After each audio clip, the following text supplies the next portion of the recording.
पहला प्यार हमेशा पहला प्यार ही रहता है। क्यों, मानते हैं ना आप लोग? हम लोग अपने प्यार को पाने के लिए किसी भी हद तक जा सकते हैं, पर क्या वो हद किसी की जान लेने तक है? नहीं ना। पर अगर ऐसा हो जाए तो? कैसे हैं आप लोग? इंडियन फिल्म हिस्ट्री से मैं हूँ मानसी और आज मैं कहानी लेके आई हूँ उन दो लोगों की जो हालात के कारण बिछड़ गए, लेकिन किस्मत ने ऐसा मोड़ लिया कि दोनों वापस सामने आ गए। जी हाँ, अगर आप लोग ये देख चुके हैं और अगर नहीं भी देखे हैं तो मैं बता दूं, ये मैं बात कर रही हूँ कहानी डेंजरस की, जो कि MX प्लेयर पे अभी स्ट्रीम कर रहा है। तो देर किस बात की, चलिए शुरू करते हैं। तो स्टार्टिंग सीन कुछ इस तरह दिखाया जाता है कि नेहा, जो कि लंदन पुलिस डिपार्टमेंट के साथ काम कर रही होती है, वो एक गाड़ी के सामने आके खड़ी हो जाती है बंदूक लेके। अब वो क्यों खड़ी होती है ये बताने के लिए चलिए 3 महीने पहले की बात करते हैं। नेहा नई नई लंदन आई थी। आते ही उसे एक केस मिल गया जो कि आदित्य धनराज का था। उसकी बीवी दिया धनराज पिछले 30 घंटों से मिसिंग थी, तो वो सीधा आदित्य धनराज के घर पहुंची। आदित्य धनराज के घर पहुंचने पर उसको सबसे पहले जैग्स मिला। जैग्स को वो किसी तरह जानती थी पहले से और वो उसके साथ काम करने वाला भी था। गौरी, जो उस घर की सर्वेंट थी, उसने दरवाज़ा खोला और बोला, आइए, आदित्य जी आप ही का इंतज़ार कर रहे थे। जैसे ही आदित्य मुड़ा, नेहा और आदित्य एक दूसरे को देखते रह गए। आखिर कुछ तो था उन दोनों के बीच में जो उनकी आंखों में साफ साफ दिखाई दे रहा था। नेहा आदित्य जी से जांच पड़ताल चालू करती हैं और पूछती हैं कि ये बताइए, आपकी बीवी के बारे में आपको कैसे पता चला कि वो लापता है? आदित्य ये बोलते हैं कि मेरी बीवी जिम गई थी, मैं ऑफिस में था कि तभी मेरे को फ़ोन आया कि अभी तक दिया घर वापस नहीं आई। मेरे को लगा किसी दोस्त की गई होगी, इसलिए मैंने भी जाने दिया। पर जब बहुत ज़्यादा समय हो गया तब मेरे को ये लगा कि हाँ, दिया गायब है और मैं रिपोर्ट लिखवाने आया। दिया का ड्राइवर मेरा दोस्त विशाल था। वो बहुत ही भरोसेमंद आदमी है और मैं दिया की हमेशा सेफ्टी चाहता था, इसलिए मैंने उसको ही ड्राइवर रखा उसका। ये सारी बातें सुनकर नेहा वापस चली जाती है, पर कार में जैक्स ये बोलता है कि नेहा, कोई भी देख के बता दे कि तुम दोनों का कुछ ना कुछ अतीत था। नेहा इस बात को इग्नोर कर देती है। फिर इस केस की कार्यवाही चालू होती है। नेहा पूछताछ करती है गौरी से। गौरी ये बोलती है कि अगर आपके मतलब से एक अच्छी शादी ये होती है कि उसमें लड़ाई झगड़ा हो, मारपीट हो, गुस्सा करना हो, तो हाँ, उनकी एक अच्छी शादी थी। उस दिन भी सुबह सुबह सर मैम पे चिल्ला रहे थे क्योंकि वो लेट नाइट आई थी। उनको ये लगता है कि उनका एक अफेयर चल रहा था और ऐसा मेरे को भी लगता है। नेहा आदित्य से मिलने घर जाती है कि इतने में ये कॉल आता है कि हॉस्पिटल में एक बॉडी मिली है। हो सकता है वो विशाल की वजह से सबके सब दौड़े भागते हैं और देखते हैं, हाँ, वो बॉडी विशाल की ही है। आदित्य ये देख के चौंक जाता है और घर पहुंचता है। कुछ देर बाद एक फ़ोन आता है और वो ये बोलता है कि देखो, मैंने तुम्हारी बीवी को किडनैप कर लिया है और मेरे को 3 मिलियन पाउंड चाहिए किसी भी तरह। अब वो लोग नंबर ट्रैक नहीं कर पा रहे होते हैं। क्यों?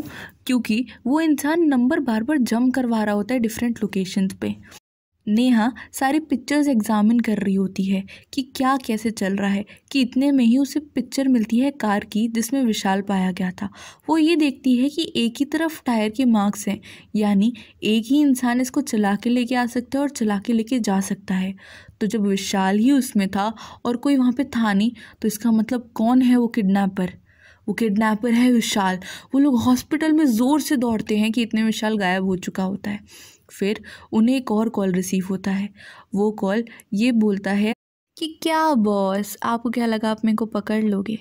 देखिए, जल्दी से जल्दी पैसे लेके आ जाइए कुछ भी करके। और वो फ़ोन काट देता है। नेहा को थोड़ा बहुत शक होता है आदित्य पे कि आखिरकार किसने इन्फॉर्म किया उसको, पर वो शक बाद में हट जाता है जब आदित्य सामने से पूछता है कि कोई ना कोई था जिसने विशाल को इस बारे में इन्फॉर्म किया था। नेहा फिर साइकोलॉजिस्ट से मिलने जाती है जो दिया को संभालती थी और वो रिकॉर्डिंग सुनाती है। उन रिकॉर्डिंग्स में साफ साफ ये पता रखा है कि जो दिया थी वो विशाल के साथ भागने का प्लान कर रही थी और आदित्य को परेशान करने का प्लान कर रही थी। वो उसको डिवोर्स नहीं दे सकती थी क्योंकि आदित्य उसके मम्मी पापा की नज़रों में बहुत अच्छा लड़का था। ये सारी बात वो जाके बता देती है आदित्य को। नेहा ये बोलती है कि तुम्हारी बीवी एक अफेयर कर रही थी विशाल के साथ। आदित्य टूट सा जाता है।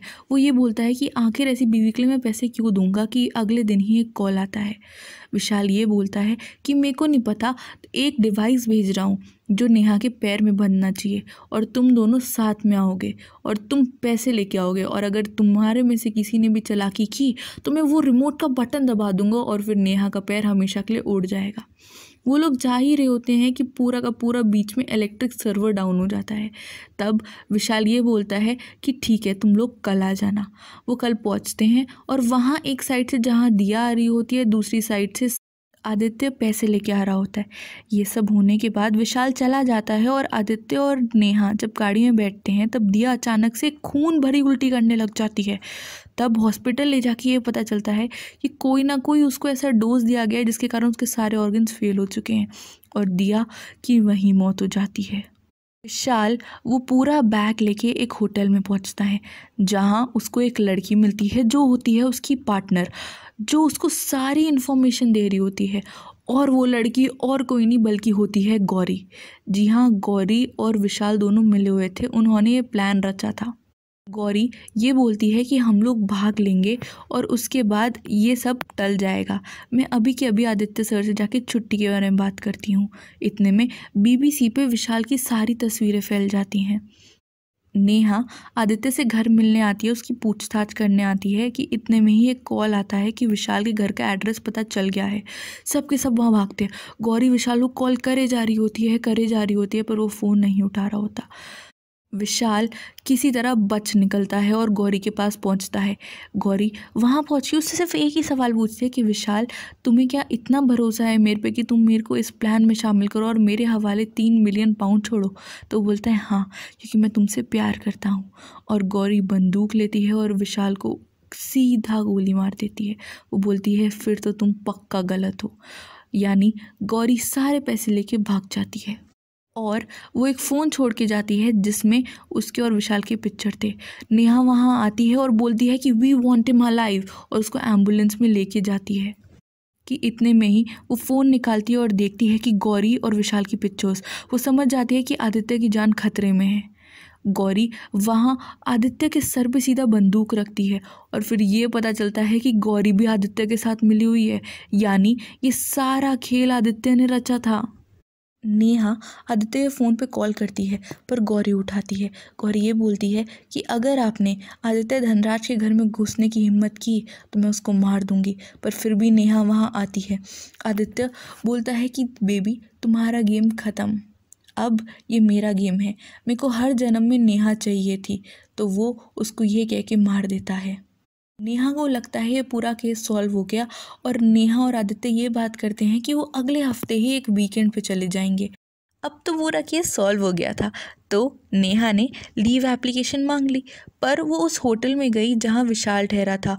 उस दिन वहाँ बहुत ज़्यादा गोलीबारी चली थी, इसलिए वो उनसे माफ़ी मांगने गई थी और ये बोलने गई थी कि आपकी हस्बैंड की बहुत मेहरबानी हो कि उन्होंने हमें कॉल किया और बताया कि विशाल यहाँ रह रहा है। तो वो ये बोलती है कि मेरा कोई हस्बैंड ही नहीं है और टीवी सिर्फ रूम में और कहीं नहीं।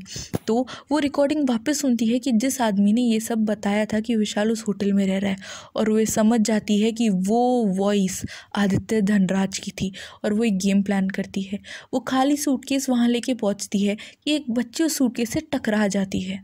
वो सूटकेस गिरता है। आदित्य जब देखता है उसे समझ नहीं आता कि इतना हल्का सूटकेस कैसे हो सकता है कि बच्ची उठा के रख दे, और वो समझ जाता है कि सारी बातें नेहा को पता चल गई हैं। वो भाग रहा होता है कि इतने में ही अचानक से नेहा बंदूक लेके खड़ी हो जाती है। आदित्य बोलता है कि मेरे को तुम चाहिए थी। प्लान तो सिर्फ यही था कि दिया को मार के गौरी को पार्टनर बनाना, पर फिर तुम आई। मैं तुम्हें बहुत चाहता हूँ नेहा, अब या तो तुम मेरे खिलाफ हो या फिर मेरे साथ हो। नेहा साफ बोल देती है मैं तुम्हारे खिलाफ हूँ। जिस आदित्य को मैं जानती थी वो कभी किसी का खून नहीं कर सकता। आदित्य गाड़ी में बैठता है और चलाने ही लगता है कि अचानक से नेहा वापस उसके आगे बंदूक लेके आ जाती है। वो बंदूक चलाती है और आदित्य के सर में जाके सीधा लगता है और आदित्य की वहीं मौत हो जाती है। अपने प्यार को पाने के लिए कोई इंसान किसी की इतनी जाने कैसे ले सकता है, मेरे को तो ये समझ में नहीं आता।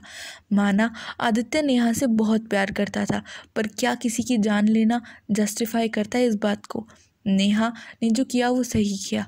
प्यार तो वो भी आदित्य से करती थी, लेकिन आखिरकार इंसाफ और सच्चाई ये दोनों भी बहुत ज़रूरी होते हैं। डेंजरस में बिपाशा बासु ने भूमिका निभाई है नेहा सिंह की। जी हाँ, उस कॉप की जिसने अपने प्यार को भी मार दिया। क्यों? सिर्फ और सिर्फ सच्चाई के लिए।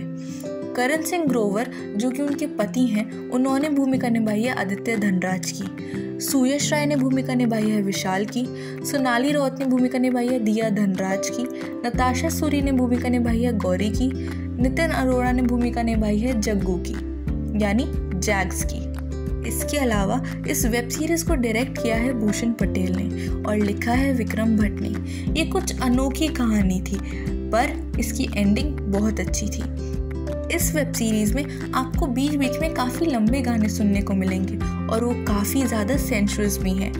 इसका म्यूज़िक दिया है पायल देव ने, विकी हार्दिक ने, मिक्का सिंह ने और शारिफ दोषी ने, और सिनेमेटोग्राफी की है नरेन गिद्या ने। तो ये थी कहानी डेंजरस की। जाइए और ये कहानी जाके MX प्लेयर पे देखिए। कहानी सिर्फ और सिर्फ 7 एपिसोड की है और आप लोग को बहुत पसंद भी आएगी। मैं हूँ मानसी और मैं वापस आऊंगी एक नई कहानी लेके। अगर आप फिल्म इंडस्ट्री से हमेशा अपडेट रहना पसंद करते हैं, फिल्म के अभिनेता और अभिनेत्रियों से लेकर आप प्रोड्यूसर, डायरेक्टर, स्टोरी राइटर और सिंगर आदि फिल्म निर्माण से जुड़े हुए लोगों के बारे में भी अगर जानना चाहते हैं तो आप विजिट कर सकते हैं हमारी वेबसाइट www.indianfilmhistory.com। ऐसी ही और बॉलीवुड इंटरेस्टिंग वीडियोस देखने के लिए हमारे चैनल को सब्सक्राइब कीजिए और बेल आइकन पर क्लिक कीजिए।